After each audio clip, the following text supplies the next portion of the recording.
안녕하세요. 내가 짜고 내가 간다 방구석 온라인 국제교류에 오신 것을 환영합니다. 저는 수원외국어 고등학교 중국어과 최수희입니다. 이번 연도에 안타깝게도 중국에 가서 국제교류를 하지 못한 것이 아쉬워 이렇게나마 중국을 느끼고 싶어서 제가 직접 관광 코스를 짜보게 되었습니다. 이 코스는 각 지역에서 가장 유명한 곳과 여러분과 저의 흥미에 적합할 곳 위주로 구성했습니다. 자, 이제 비행기를 타고 떠나보겠습니다. 첫 번째로 베이징 동물원입니다. 이 베이징 동물원에는 중국에서 가장 유명한 동물인 자이언트 판다가 살고 있는데요. 판다가 중국의 상징 동물인 만큼 이곳에 가서 직접 자이언트 판다를 본다면 색다른 의미를 사실 이보다 더 중요한 것은 바로 중국 베이징 동물원이 한화로 약 165만 원에 판다의 소유자가 되는 캠페인을 하고 있다는 것인데요. 약 8만 원을 기부하면 1년 내내 무료로 동물원을 방문해 자신이 소유한 동물을 볼 수 있고, 여기서 소유한다는 것은 자신이 소유자가 되어도 동물은 동물원에 사육되는 것을 의미합니다. 그러나 이 캠페인을 둘러싸고 일부 네티즌들은 동물원이 돈벌이에 매달려 있다라는 목소리를 내고 있는데요. 하지만 또 다른 시각에서 이를 바라보는 전문가들도 있습니다. 현재 일부 동물원은 자금이 부족해 사육의 책임을 완수할 수 없고, 사자와 호랑이 등의 대형 육식동물들은 먹이가 부족해 건강 상태가 좋지 못하다.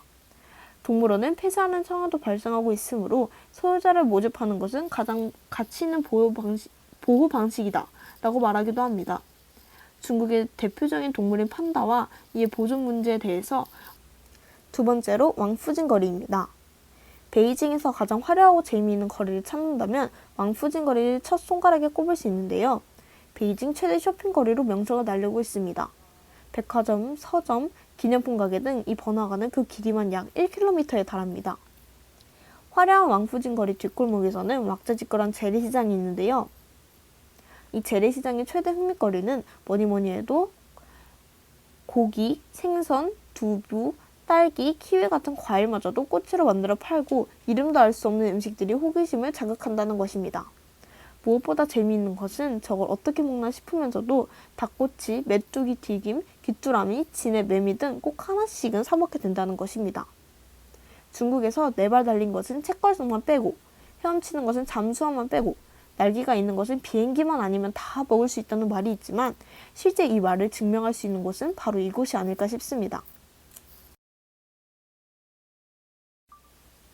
세 번째로 신천지입니다. 신천지는 상하이 임시정부에 가는 길목에 위치해 있습니다. 신천지는 사실 조계지였는데요. 조계지는 청나라에 있었던 외국인이 행정자치권이나 치해법권을 가지고 거주했던 조차지를 말합니다.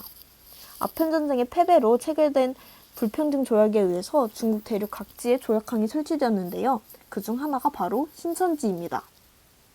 서양의 식민지 지배의 상처를 잘 보여주었던 역사적인 사건이라고도 할 수 있습니다. 여기서 재미있는 점은 바로 스쿠먼이라는 건축 양식인데요. 과거 서양 사람들이 신천지에 거주하면서 중국과 서양의 문화가 합쳐진 것입니다. 낮은 3층 빌라들이 줄을 지어 있어서 언뜻 보면 셜록 홈즈에 나왔던 집 같기도 합니다. 그러나 지금은 인구 밀도가 너무 높아져 벽과 벽 사이가 엄청 좁아진 상태라고 합니다. 이곳은 크게 세 부분으로 나뉘어져 있는데, 정통적인 룽탕, 즉 다닥다닥 붙은 전통 가옥들, 그리고 시네플렉스가 있는 현대적인 쇼핑몰, 그리고 서점과 카페, 식당을 하는 지역으로 나뉘어져 있습니다. 이 곳은 정말 보기만 해도 살 것이 많아 보이는데요. 쇼핑을 좋아하는 분들이라면 이곳에 초점을 맞추어 관광하는 것이 좋을 듯합니다. 네 번째로 상하이 임시정부입니다. 상하이 임시정부는 아까 말씀드렸다시피 신천지 주변에 위치하였는데요. 여기서 우리가 호기심을 가지고 지켜봐야 할 것은 왜 우리나라의 독립운동가들이 상하이에 거점을 두었는가입니다. 우리나라에 만약 임시정부를 세운다면 국민들에게 지침을 내리거나 행정을 관리하는 것은 쉽겠지만 일제 감시와 간섭을 피하기가 어려웠을 것입니다. 그래서 일제 영향력이 미치지 않고 다른 나라와의 외교활동을 전개하기 쉬운 상하이에 임시정부를 세웠던 것입니다. 이 상하이 임시정부는 장려 국제교류의 코스이기도 한데요.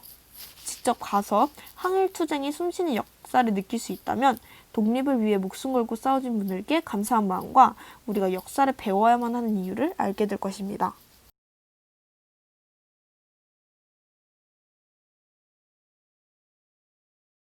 마지막으로 상하이 와이탄입니다.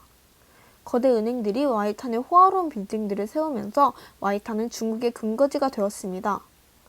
현재 고층 빌딩 숲과 사람이 넘쳐나는 동양의 월스트리트라고 불리기도 하는데요. 와이탄은 동방명주, 진머 빌딩, 국제 컨벤션 센터 등 이런 건축물들이 선명하게 보입니다. 고풍스러운 과거와 최신의 현재가 공존하는 와이탄의 정치는 상해의 상징이 되었습니다. 이렇게 유럽의 건축 양식을 살펴볼 수 있는 데에는 상하이 슬픈 역사가 깃들여져 있는데요. 1845년 중국과 영국 사이에 회담이 있은 후 영국 조계지에 속했었습니다. 뒤이어 영국의 회사들이 잇따라 황포강 강변에 건물을 지었고 같은 해에 황보탄대로가 완공되게 됩니다. 서양 교민들은 그것을 모래톱이라는 의미로 더 번드라고 불렀고 중국인들은 그것을 와이탄이라고 불렀습니다. 후에 더 번드는 서양 국가들의 아시아 지역 시민들을 부르는 말이 되었습니다. 또한 이 황포탄 다리는 우리나라 김익상 의사의 의거지가 되기도 하였습니다. 아픈 역사를 가지고 있지만 그렇기에 현재의 와이탄이 중국의 여러분 여행 즐거우셨나요? 비록 중국 땅을 직접 네 발로 밟아보는 것은 아니지만 중국의 아픈 역사와 그 안에서 꼽힌 여러 문화 그리고 우리가 생각해보아야 할 것들을 알 수 있었습니다. 그럼 여기서 방구석 국제교류를 마치겠습니다. 감사합니다.